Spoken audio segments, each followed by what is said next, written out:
More than business cards, building relationships that build you. In this episode of the podcast, I'll be discussing marketing, meaningful connections, how lessons from the military continue to guide me in my current endeavors, and what I'm doing to prepare for this next big chapter of my businesses. Welcome to Life Uncharted with Tiffany, the podcast where we navigate the messy, beautiful, and unpredictable parts of life together. I'm Tiffany, a future veteran, entrepreneur, coach, and mom, sharing real stories, lessons, and tools to help you take control of your time, your body, and your goals. Lately I've been in a season of refining, really honing in on my craft and doing that behind the scenes work that doesn't always make the highlight reel.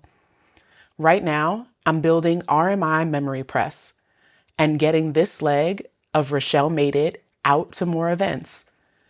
I'm making sure my media kit and press releases are ready for everything that I have coming up in the next 6 months. But beyond all that, I'm focused on creating and maintaining meaningful connections with people, because that's the part no one talks about enough. Connection is part of the craft too. Even though I'm technically still doing it all myself, I'm learning to do it differently. After reading Who Not How by Dan Sullivan and Dr. Benjamin Hardy, I realized a lot of my stress doesn't come from what I'm doing. It comes from trying to figure out how to do everything alone. Now, I ask myself, who can help me make this happen? Instead of, how can I make this happen? And that one shift has changed the entire way I work. Preparing to actually talk about my brands and what I do is like stepping into the media spotlight. It's brought me back to my old public affairs roots from the Army, when I used to help prepare commanders and representatives from the unit to engage with the press. That experience is coming full circle now. I've been revisiting my old talking point templates, identifying key focus pillars, and developing short but powerful ways to explain what I do. Because it doesn't matter how amazing your work is if you can't explain it clearly. And in this new phase of visibility, I'm thinking differently about me. I'm not seeing myself as a uniformed professional, but as the woman behind the brand.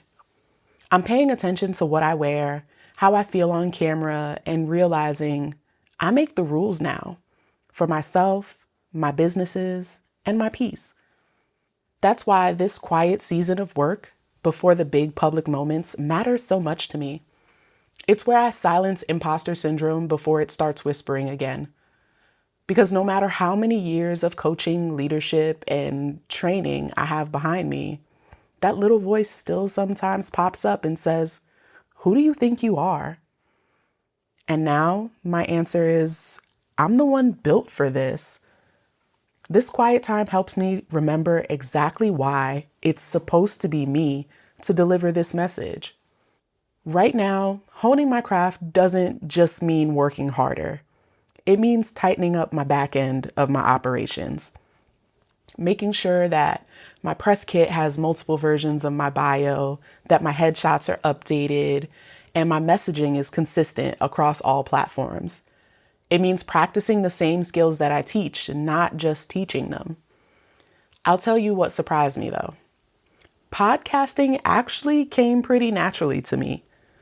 The flow, the rhythm, that part feels good. But consistency, that's the stretch. That's the hardest part for me personally. It's not starting, it's continuing.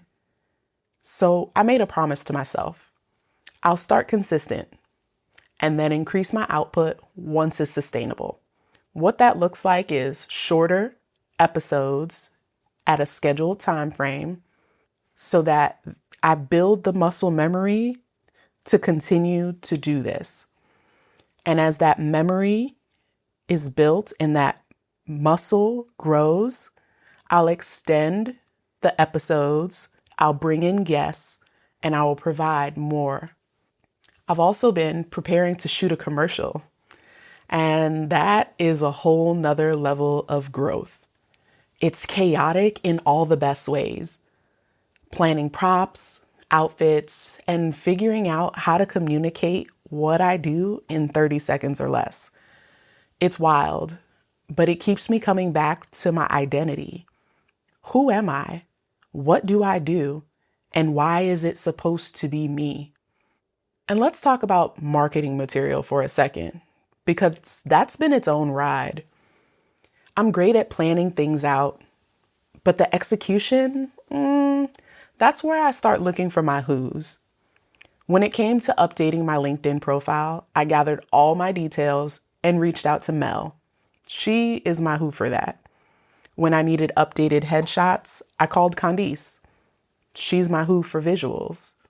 And now that I'm working with a new who to help automate my product-based marketing for my shop so that I can focus on my service-based work without losing momentum, I'm feeling really good about what's to come. My whole perspective on marketing has changed.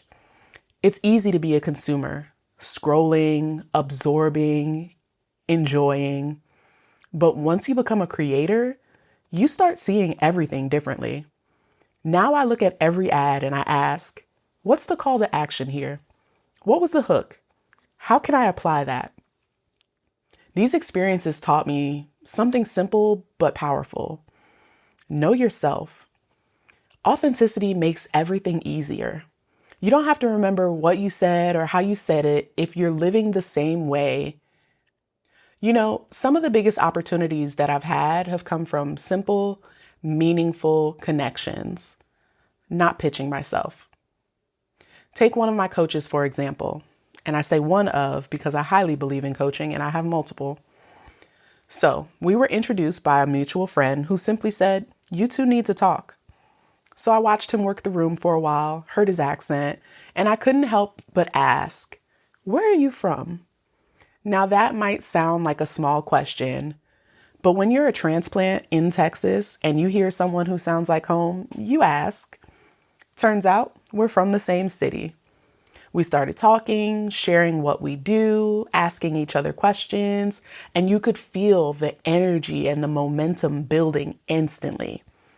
Fast forward, we're working together now, planning out a year's worth of growth and opportunities, and I have access to tools and guidance that I may not have had otherwise.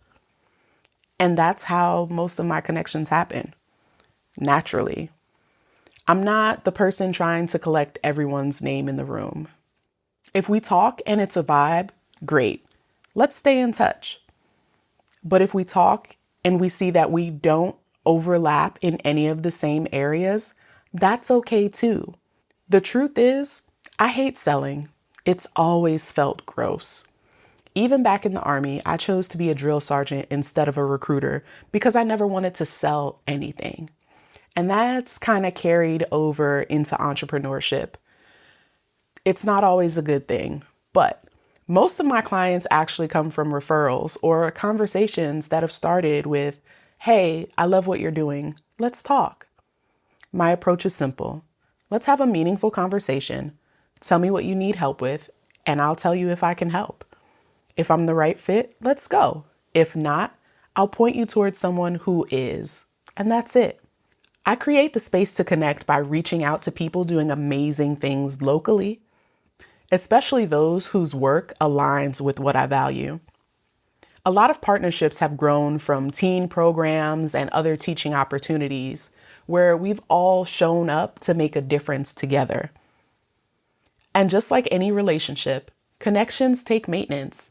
You can't pop in when you need something, disappear, and then don't reach out again until you need something else.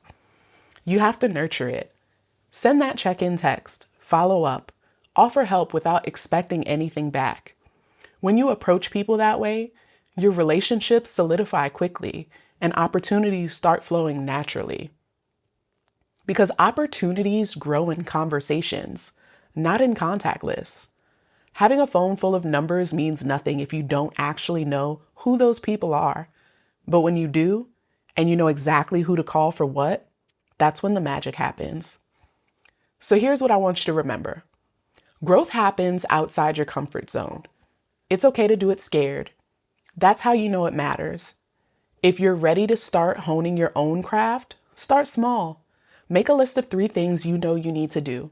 even if you don't know how to do it all. Just pick one of the things and start there. Clarity comes through moving through the process, not just the planning. And if you want to speed up your progress, get a coach. I'll say it again, get a coach. Find your who. It's worth the investment every single time. Start by asking questions, no matter how small. Lead with curiosity. Plan a coffee meetup with someone that you've been meaning to connect with. Show up curious, not prepared to pitch. Ask them about their mission, their story, their goals. Because at the end of the day, a phone book is only useful if you know who you need to call and why. Remember, you don't have to have it all figured out.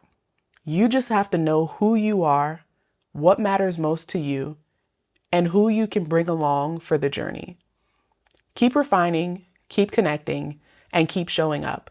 Because meaningful connections build more than businesses. They build you.